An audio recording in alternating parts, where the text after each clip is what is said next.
Psalms 17 verse 8. Praise the Lord. Keep me as the apple of the eye. Hide me under the shadow of thy wings. Yes. Yan ang hingiin natin kay Lord Jesus. Ingatan niya tayo katulad ng ating itim ng ating mata. Di ba ang tao pag inaksyonan mo ng ano sa muka, yung tapo ng kamay mo, pikit ka agad yan. Dahil pinoproteksyonan niya yung eyeball niya, yung itim ng kanyang mata. Di ba pag may pumutok dyan somewhere na malapit sa tao, di ba magpikit ka agad? So, ang tao nasa instinct na niya ang pag-protect ng kanyang mata. Mabilis masyado. Yan ang hingiin natin kay Lord Jesus sa buhay natin. Keep me as the apple of the eye. Hide me under the shadow of thy wings. Ibig sabihin yung hide me under the shadow of thy wings. Huwag tayong mahiwalay sa kanyang will, sa kanyang salvation, sa kanyang righteousness, sa kanyang holiness. Na huwag tayong mahiwalay dyan. Both physical and above all, spiritual. Alam mo kung gawin ng Diyos sa buhay natin yung pag-keep niya sa atin as the apple of an eye, tapos manatili tayo sa lilim ng kanyang pakpak. Kahit si Satanas na pinaka-terror, pinakamalaking distraction na magawa sa buhay ng tao, hindi niya kayang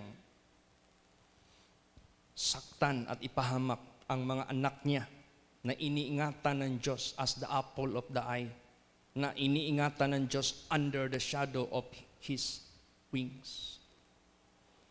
Kaya napaka-importante ito sa buhay natin. At walang location sa sanglibutang ito na hindi kayang abutin tayo ng Diyos para proteksyonan, para ingatan. Kahit saan. Basahin natin. Deuteronomy 32 verse 10. Praise the Lord. He found him in a desert land and in the waste howling wilderness. He led him about. He instructed him. He kept him as the apple of the eye. Yan. Nasa desert ka man. Nasa wilderness ka man. God can still lead you. God can still instruct you. God can still keep you as the apple of His eye. Yun ang privilege natin pag tayo ay kinasiyahan ng Diyos. Ngayon, i-reverse naman natin. Kung ang Diyos, pwede niya tayong ingatan as the apple of an eye. Ngayon, reverse. Hinihingi naman ng Diyos sa atin to keep His commandments and law as the apple of our eye. Praise the Lord. Kung hinihingi natin kay Lord Jesus Christ to protect us under the shadow of His wings and as an apple of an eye, hinihingi naman ng Diyos sa atin, bawat isa sa atin, to keep His law and His commandments as an apple of an eye. Basahin natin. Proverbs 7 verse 2. Praise the Lord. Keep my commandments and live, and my law as the apple of thine eye. Hindi lang siya ang gagawa sa atin to keep us as an apple of an eye. Kinukuman din ng Diyos sa bawat isa sa atin to keep His commandments para mabuhay tayo and to keep His law as an apple of an eye. Big sabihin yan, pagsundutin tayo ni Satanas para matamaan tayo sa kanyang tukso. Tukso to commit unrighteousness, tukso to commit ungodliness, to tempt us, to sukin tayo, to tempt us to commit what is not right in the eyes of God. Kailangan ang pag-ingat natin sa kanyang mga commandments and statutes or laws as also as an apple of an eye. Hindi Yung bang mabilis tayo ba? Praise the Lord. Oh, mabilis tayong mag-keep. Sa experience ko nung assign ako sa Manila, pag ang mga membro ko mag-awayan, ipinapakita sa vision, silang dalawa nasa ilalim ng pakpak na maitim, signifying they are under the shadow of Satan. Pagtawagin ko na sila at mag-settle at mag-forgiving one another, embrace one another, forgive and forget. Pag na-settle na sila at nakita ng Diyos totoo yung kanilang pagpapatawaran, papakita kagad yung wings ng puti na malaki, na maliwanag. That is the under the shadow of the wings of the Almighty God. So tayo, pag tayo'y naging faithful and obedient sa kanyang mga commandments and we protect the law of God as an apple of an eye, magiging kalagayan natin, we are of God. And if we are of God, no one can take away from His hand. Walang makakuha sa atin mula sa kanyang kamay because we are under the shadow of His wings. Protected tayo physically, materially, or financially, and above all, spiritually. Kung paranasin man tayo ng kahirapan sa financial, pagsubok yan. Pag makapagpanindigan ka, pangako yan ng Diyos. Ibibigay niya yan. Praise the Lord. Praise the Lord. Hindi tayo niya pababayaan. So, hindi lang ang Diyos mag-ingat sa atin.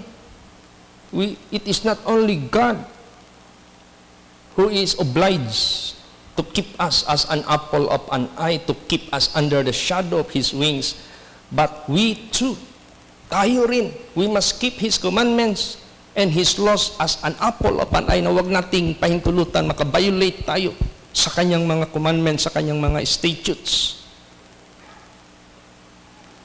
Maingatan natin ng lubos. At yung pagpapailalim ng kanyang pakpak, tanggalin natin yung hatred one another, hating one another, charging one another, blaming one another. When in fact, ang ginawa ni Lord Jesus Christ, He washes the feet of His disciples. Sabi ni Jesus Christ, if I, Jesus said, as your master, did it to you, so you must do it also to your comrades or fellow. Pag ginawa natin yan, 100%, nasa ilalim tayo ng pakpak ng ating Panginoong Hesukristo. Because the objective of God is to save us and to forgive us. We follow His objective. And the objective of Satan is to make us sinner, to make us filthy, to make us unrighteous, wicked. Pag si Satanas naman ang ating sinunod, we are under the shadow of the wings of the devil. So, kailangan gwardyahan natin ang commandments and statutes of God as the apple of an eye. Kaya walang makakagawang protection, guidance, instruction na galing sa Diyos. Iba ang guidance ng Diyos, iba instruction ng Diyos. Perfect yan. 100% yan. Guaranteed yan. Meron niyang guarantee na hindi yan mahahatid sa kapahamakan. So anong gawin natin? How do we put ourselves under the shadow of His wings? Basahin natin. Psalm 61 verse 4. Praise the Lord. I will abide in thy tabernacle forever. I will trust in the covert of thy wings. Yes. Mag-abide tayo sa kanyang tabernacle. Dahil dyan sa kanyang tabernacle, nandyan ang guidance ng Diyos. Diba sabi ni David, my feet were almost slip when I saw the wicked are prospering. But when I came to the church of God, to the temple of God, to the sanctuary of God, I understood their end. Sana kakalas na ako sa Panginoon. God is unfair.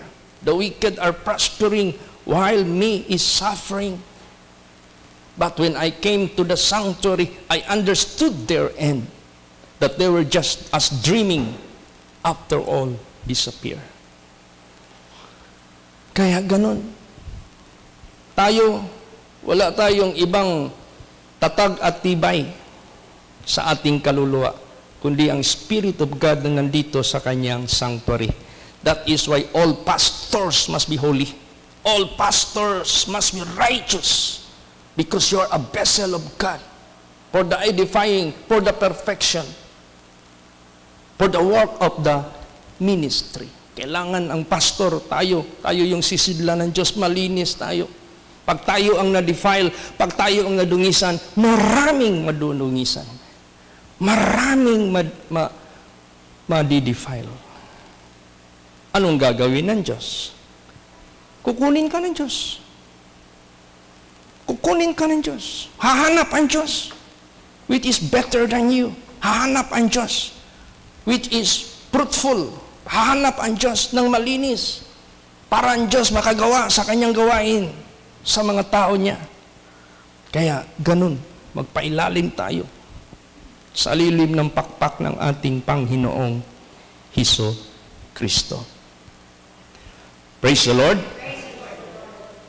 At ganito, tayo na sumusunod kay Jesus, ikaligaya natin na nasa ilalim tayo ng kamay ng Diyos, na hindi tayo nahihiwalay dyan. Paano, pastor, kung subukin ka? Paano, pastor, kung i-persecute ka? Paano, pastor, kung i-accuse ka? Paano, pastor, kung dungisan ka? Paano, pastor, gawin kang lumoral? Paano, pastor, kung sirain ka? Paano, pastor, kung i-accuse ka? Huwag ka lang umalis sa lilim ng pakpak ng Diyos. Because those righteous people experience the same thing. Even Jesus Christ, even the righteous children of God experience the same thing. Huwag ka lang umalis sa lilim ng pakpak ng ating Panginoong Diyos. Then, you can dwell safely. Praise the Lord. Because you are under the shadow of the wings of God. Then, you will rejoice.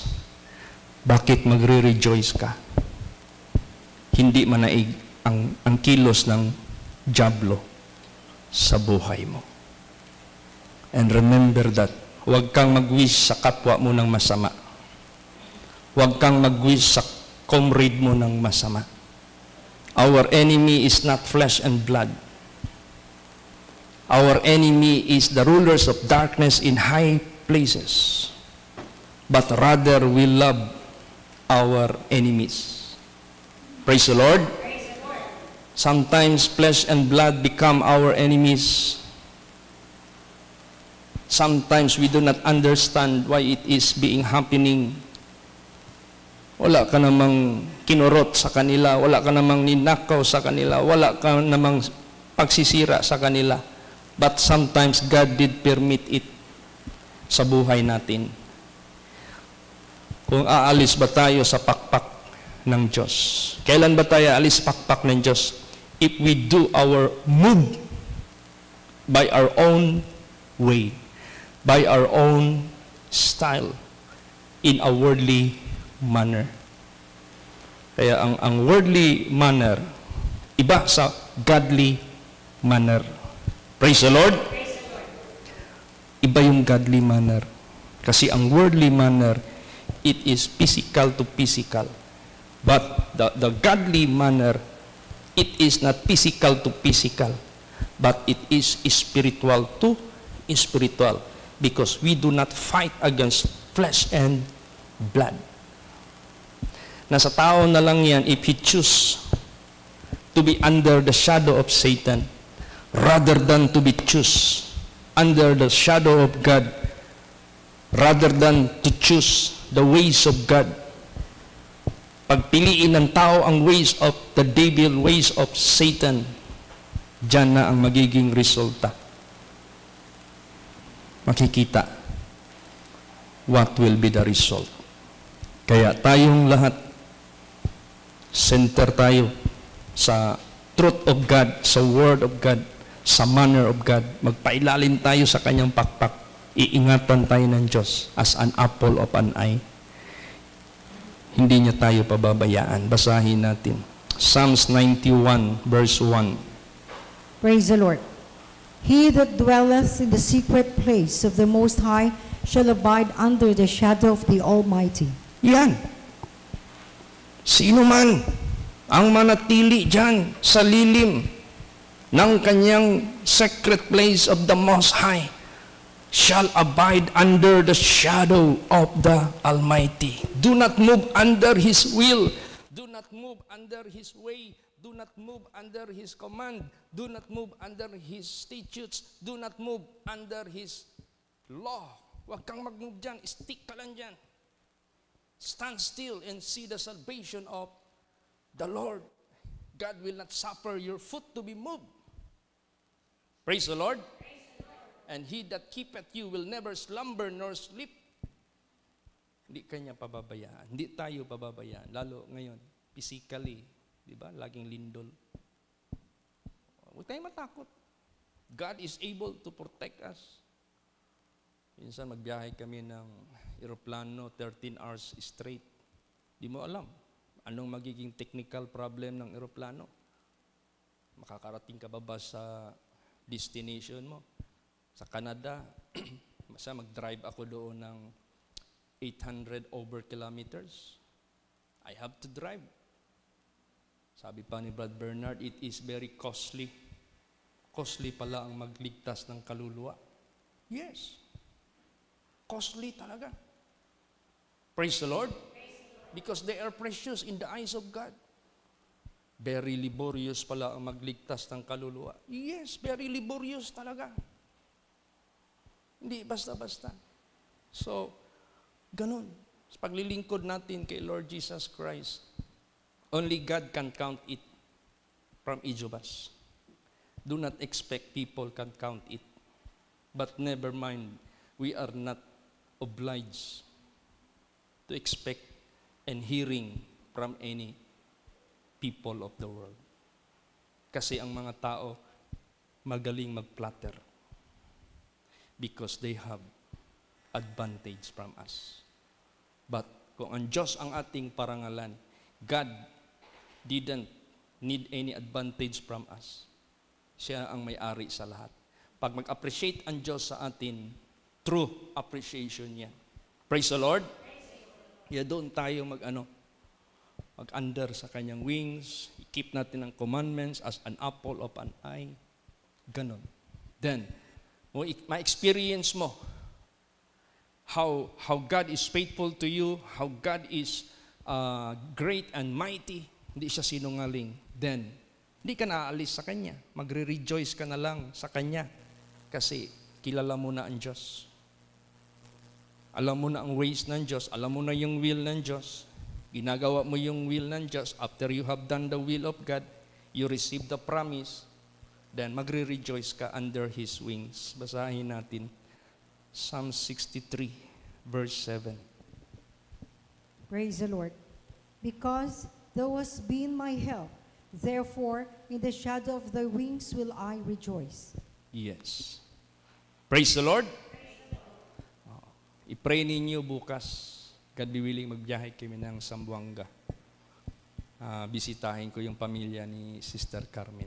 No? Kasi kahit apike yung oras namin, mag-flight na kami sa 14th. Pero I will take the chance. Kahit maliit ang chance sa time, I will grab it. Kahit one night lang kami doon, basta makarating kami doon to comfort them. Praise the Lord. Nangyari lang kay Pastora Tess. wala ako dito, kaya hindi ko na narating. But our brethren were able to reach. Nagbigay ako ng instruction sa mga pastors, kayo ang mag-handle doon. Praise the Lord. So, ganun.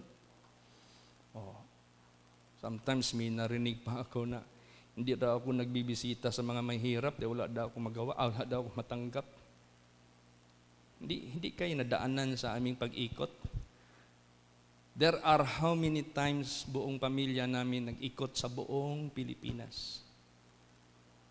Kaya nga sabi ko sa inyo, if you serve God, do not expect appreciation from men. Ma-prostrate ka lang. Praise the Lord! Kaya huwag nating i-practice yan dito. Dapat i-promote natin yung promotion ni Jesus. I seek not honor from man, but I only seek honor from God. Because that is true and authenticate. Genuine yan. Kaya tayo matuto tayong gumawa ng mabuti sa mata at sa harapan ng Diyos. Mayroon ka mang marinig kung ano-ano pa man, huwag mong pansinin yan. It is not, they are not the rewarder. They are not the one that can give you the comfort. Only God. Ang Diyos lang. Praise the Lord. Praise the Lord. Kaya, sikap tayong lahat. For the Lord's glory and for the Lord's honor. Alam mo, anong importante sa atin? Huwag ka lang kilalanin ng tao, never mind. Huwag i-recognize ng tao yung ginawa mo sa kapwa mo, never mind. Basta ang importante, alam ng Diyos ano ang mga gawa mo sa sanglibutang ito. Ikaw ngayon, ang tatanggap niyan sa Diyos. Depende na yan din sa ginawa mo. Kaya sa buhay natin, let us fill our time with labor for the Lord. Praise the Lord. And as you fill your time in the labor for the Lord, then just look unto Jesus, the author and the finisher of our faith, na matapos natin ang ating course, ang ating takbuhan. Basahin natin how God will reward His people. Basahin natin Ruth 2, verse 12. Praise the Lord. The Lord recompense thy work, and a full reward be given thee of the Lord, God of Israel, under whose wings thou art come to trust. Yan. The Lord recompense thy work and a full reward. Pag ang Diyos magbigay sa atin ng reward, full reward.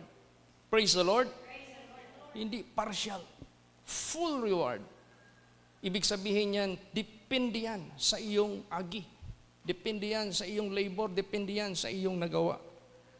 Full reward be given thee of the Lord, God of Israel, under whose wings thou art come to trust. Kaya dito tayo sa wings ng Diyos pupunta. Tingnan mo yung Israel hanggang ngayon magulo. Hanggang ngayon di naniniwala kay Lord Jesus Christ. Hindi yan hihinto. Yung problema nila, yung gera dyan, hindi hihinto yan.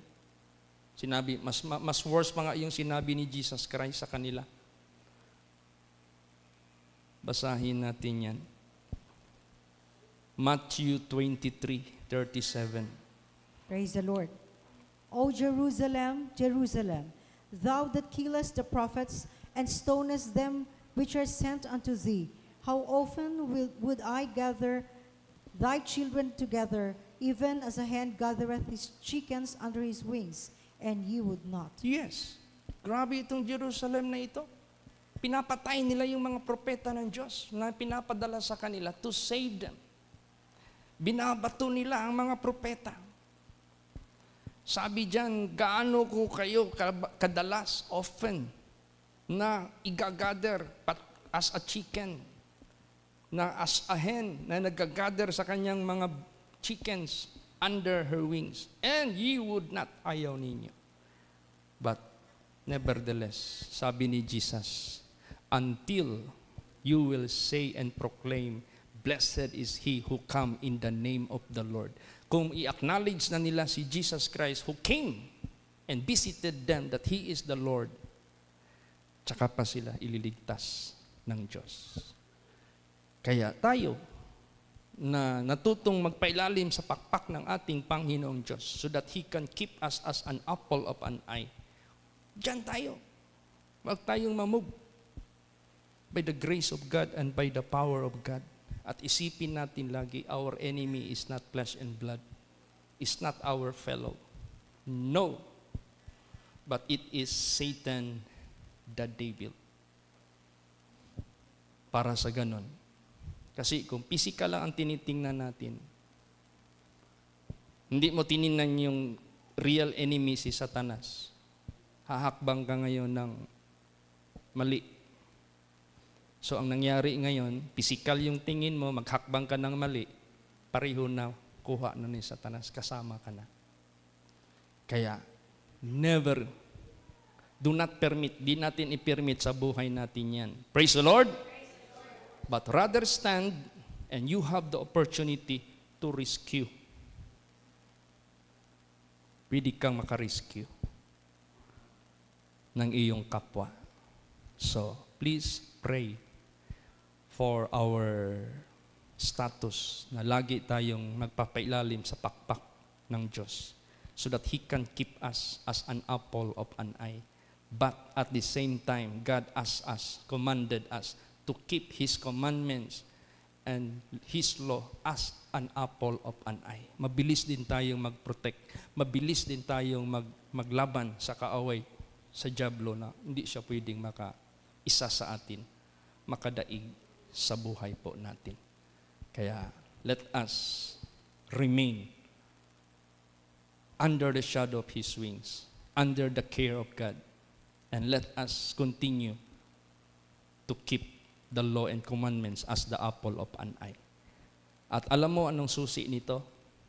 Pray without ceasing. Pray without ceasing. Sa kakapray mo, sa kakapray mo, sa kakapray without ceasing, hindi ka hihiwalayan ng Diyos. Yung direction niya, yung guidance niya, yung leading niya sa buhay natin, hindi yan mapuputol. Kung hindi yan mapuputol, hanap ng opportunity ang kaaway, hindi yan magkakaroon ng chance. Until makatulugan mo na lang. Pagkising mo, pray ka na naman. God will guide us and protect us.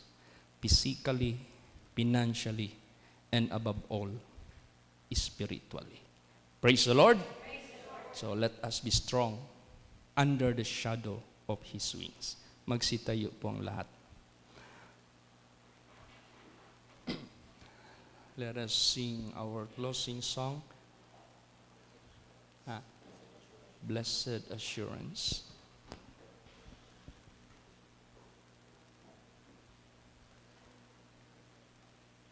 Wala bang under His wings yan? Walang accompaniment? Wala. Sige, blessed assurance.